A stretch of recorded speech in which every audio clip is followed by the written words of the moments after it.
All right, that hold is now cleared.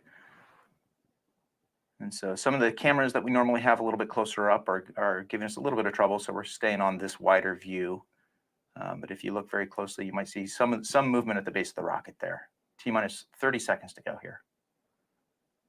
The panoramic view is nothing to sneeze at, Joel. No, we do love those West Texas mountains. All right, with about 15 seconds to go, let's hand it over to Mission Control.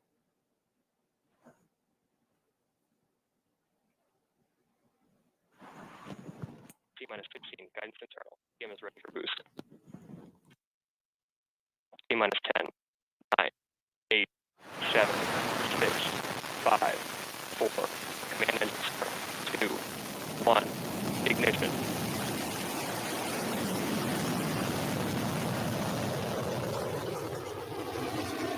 All right, and New Shepard has cleared the tower and is heading to space.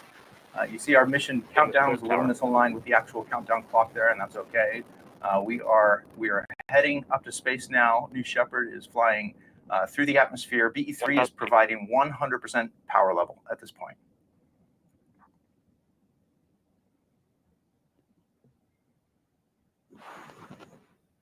So next up, we're going to be ascending through the zone we call max Q, and this is the point at which the atmospheric pressure on the vehicle is at its maximum. So this is a critical part. The BE-3 engine is going to pull back just a little bit in terms of its thrust as we punch through that zone. These are the first views that we're getting of this brand new rocket in that shiny new livery as it flies to space.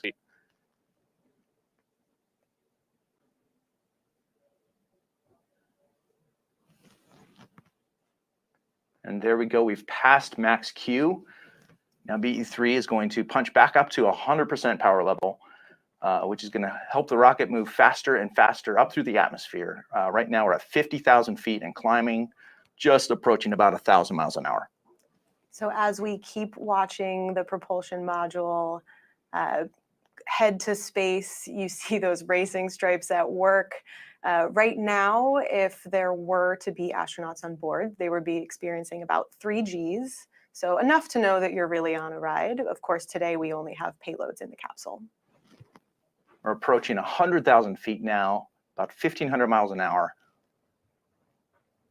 Now, one of the next milestones that we're going to come up to here will be MECO. That's main engine cutoff, and that's when the vehicle stops thrusting forward and will start coasting into space.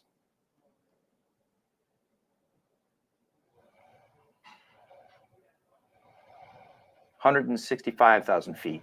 We've approached 2,000 miles an hour. And that view on the left, okay, so there's MECO. We've just shut off the main engines. And now the vehicle is going to be coasting on its way, on its journey up to space. The views that astronauts would be getting if they were looking out the windows on a flight like today would be just spectacular at this point. Oh, and you can see that 0G indicator at the bottom of your screen, indicating that the capsule has reached 0G. And we see separation now through that right side of your screen. You see the capsule is now separating in distance away from the booster. This is the moment that the ride to space is all about, really, for payloads or future astronauts that will be riding on this vehicle. So each of our payloads is going to be collecting some amount of data. And of course, those postcards are getting their own 0G moment.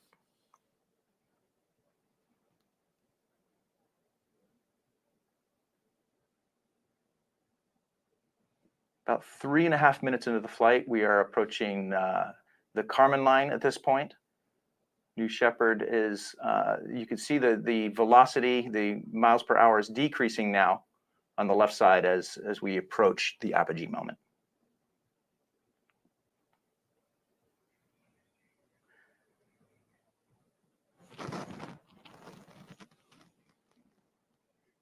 All right, now we're seeing on the left side of your chart, we're seeing a new set of data. This is the data that tracks the booster's descent. The booster is finding its own apogee moment, and in a moment it's going to start descending. All right, it has hit its apogee and is now descending back to West Texas. Meanwhile, the crew capsule is continuing to ascend to its own apogee. giving plenty of zero-G time to those payloads on board.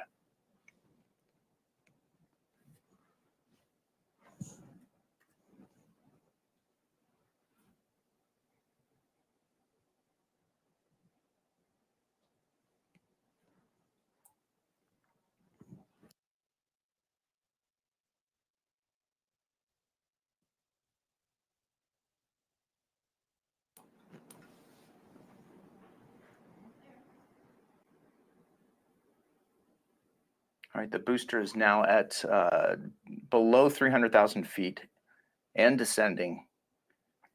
You can see it's picking up speed as it falls. Now, the booster's shape is designed to be more aerodynamic, so between the two vehicles, the booster is going to win the race back to the ground, back to West Texas. So the booster will land about 2 miles north of where it launched off the launch pad. And we're going to see it aiming its way back there. What we're anticipating next is the deployment of some of our wedge fins. You'll see that on the forward. We'll see the telemetry on the left there highlight that that's happening. So we're looking for deployment of our control surfaces as we continue our descent. So far, we're looking at a nominal flight. This is the NS-27 mission, the first flight of an all-new vehicle, an all-new booster, all-new crew capsule for our fleet.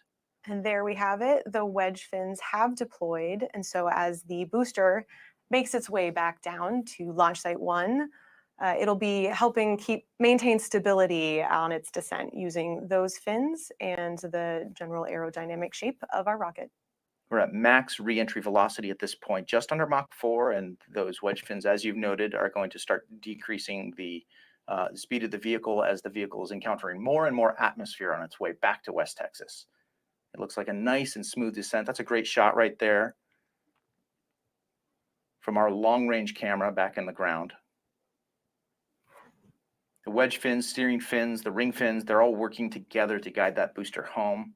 Next up, we're going to see the drag brakes inside the ring fin. They're going to deploy, and that's going to dramatically cut that speed of the booster back down. Should be about by half, and we'll see that here. There we go. There's those drag brakes. They're going to increase the surface area, and that speed of that booster is dropping rapidly, as expected. There's the sonic boom that we hear on descent. And there we have engine relight.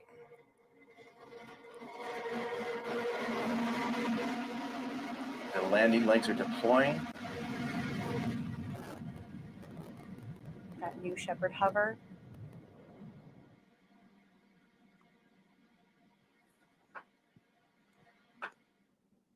And touchdown. Welcome home, New Shepard. New Shepard's landing of the booster continues to be one of our just proudest moments here at Blue Origin. It's really symbolic of just the incredible engineering that is going into building, designing, and operating this rocket so that we can bring it safely home from space. It never gets old. I swear, every time I see that booster landing, it gives my heart a boost. And, you know, for the folks in Texas, this is both the end of the booster's journey to space today, but the start of its next recycle.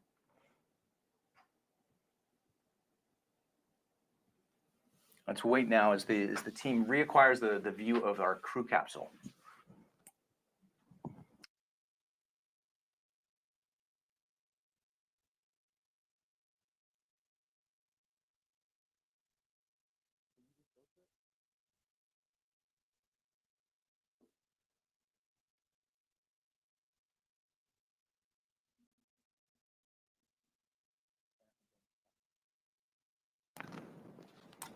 And there we have the capsule. The drogues have deployed. We'll see that capsule start to slow down as it descends into the valley on launch site 1.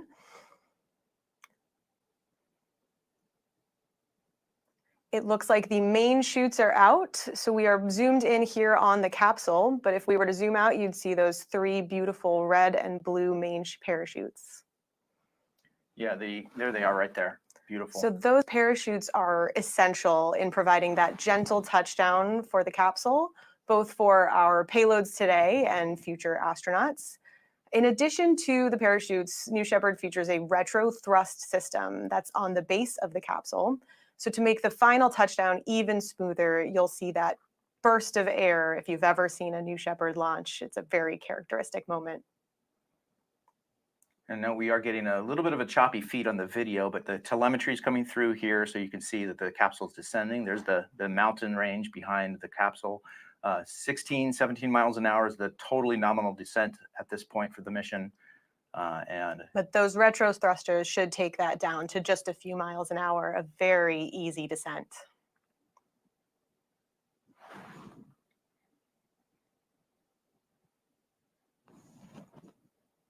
Within 200 feet.